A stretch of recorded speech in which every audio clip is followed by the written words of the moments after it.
All right, let's talk about the New York Jets offensive line. So a lot was talked about how much the Jets invested in this offensive line. They added 3 new tackles essentially because they got 2 in free agency and drafted 1 in the first round as well. They've made a clear effort. They've also added a guard. Made a clear effort to not let what happened last year happen again. And in today's video, we're going to kind of do a sort of a half film study, half non-film study. So there will be some film, don't worry, but it's not going to be a full video of film study like some of my film studies are. So just wanted to let you know that ahead of time. But yeah, let's get into the Jets offensive line and have they successfully done a good job at protecting Rodgers. First, let's look at the players themselves. So we're going tackles at the top, then guards, then the center, Joe Tippmann, and followed by, you see at the bottom, Alu Fashanu is, the reason why he's at the bottom is he is a rookie and he is probably not going to start off right away, although maybe he will, we'll see. But I'm assuming he is not going to start right away, so that's why he's kind of the 6th guy here. But, just going through the list real quick before we get into film on a couple of these guys, and I can kind of give my thoughts a little bit more in depth there. First the tackles, who are, I'm not going to get into film about, the 2 starting tackles, Tyron Smith and Morgan Moses. I wrote Morden Moses in my notes. Hey, again, take a drink every time I misspell something. It's a Jackson Kruger Sports drinking game. My bad there. But Morgan Moses, you see, the numbers next to them are where they ranked according to Pro Football Focus grades. Tyron Smith was the 4th highest graded player. Morgan Moses was the 10th highest graded tackle, not just player, but player at their position, which was tackle. And again, that includes left or right tackles. For Morgan Moses, he's also played really consistent. Like, people say, oh, well, you got a couple of older tackles, so one of them could get hurt. Morgan Moses has played over 850 snaps every year since 2014. 2014 was the last year where he played less than that, which was his first season. Since then, he's played over 850 snaps every year. So maybe he's had a game or 2 where he's been injured, but for the most part, he's been pretty consistently good for a while, played in different systems, including for the Jets before, back in 2021, and has usually been pretty consistently good. Tyron Smith, you can't say that about, right? I mean, he is someone who last year played over 900 snaps. That was great. Year before, only 400. Not so good. Year prior, 800, 810. Okay, a little on the low side, but fine. Year before, 154. And then it's kind of, floated around like 700 to 900 each of the past 4 seasons. So, again, had 2 years where he did not give you enough snaps to justify a big deal. He's so good when he's healthy, though, that if you're missing 3 or 4 games of him, as long as they're not playoff games, you're pretty happy with that. Which brings us to the other players, the guards and the center. And first you have John Simpson, who is the one guy they're bringing on from Baltimore.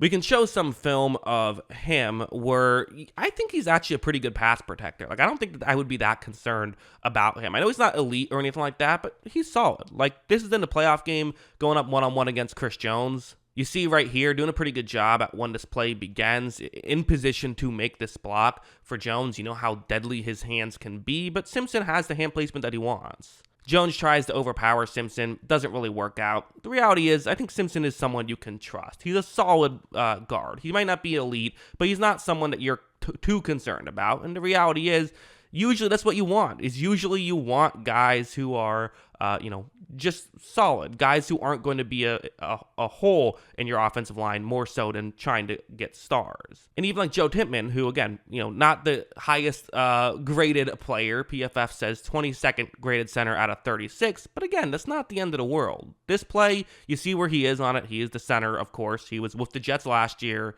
It's going to be, you're going to have a Patriots player kind of run more towards Tippmann's left, but it's going to be a stunt. That player then runs around. That's the way this play is designed to work for Tippmann. You see it when it begins. Tippmann does a pretty good job, though, of being able to find a guy to block and be in position. He has his guard over to block the other guy, so already doing a pretty solid job.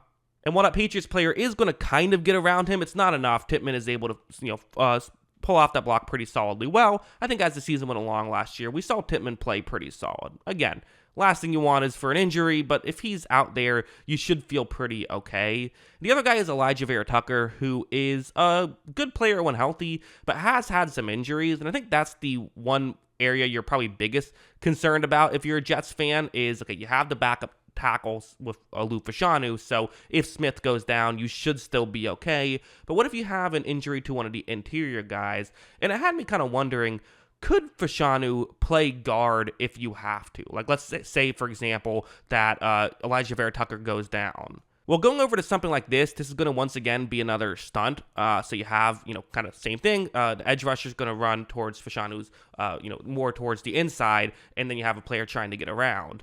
When this play begins, you're going to see Fashanu right here. So first off, okay, doing a good job of blocking the guy you're supposed to block, but here's the issue.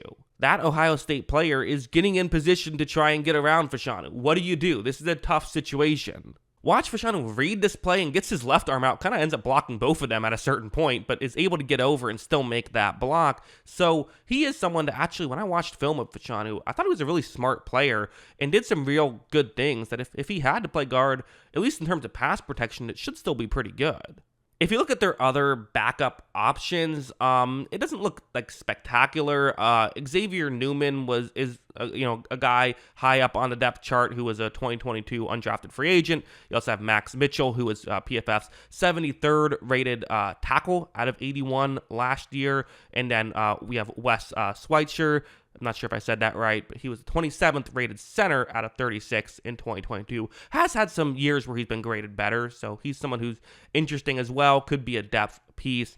I don't think Fashanu would come in and play guard just because I don't think his run blocking is what they would want it to be. I think they'd rather go with one of these step pieces, but it was just something I thought of and figured I'd bring up. But also, Fashanu should be a day one solid tackle. So yeah, I think the one concern you have with this offensive line, if you're a Jets fan, is simply there maybe could be a little bit more interior depth, especially with Vera Tucker coming off of an injury. I think that's the real concern. Every team is an injury away from disaster somewhere, right? But I don't think they're an injury away from disaster, but they're an injury away from not great stuff here. But I think that, part of why it's a little more concerning is you have some guys who have a tendency of getting injured. Tyron Smith and Elijah Vera Tucker, who are, Smith has gotten injured multiple times. Vera Tucker injured last year. That's why it's a little bit concerning. So yeah, I thought it'd be an interesting video to kind of break it all down. I do think this is, as a whole, pretty good offensive line, though. Again, sure, you'd like some more interior offensive line depth. And I think you could also argue it's not like Simpson and Tippmann are like stars either.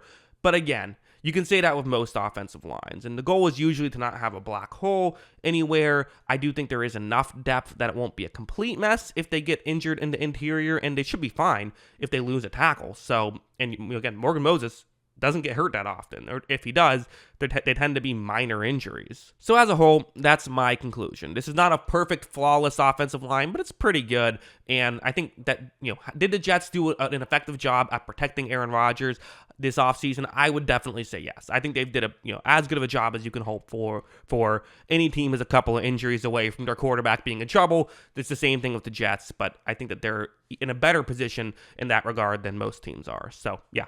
Those are my thoughts. What are yours? Let me know in the comments below.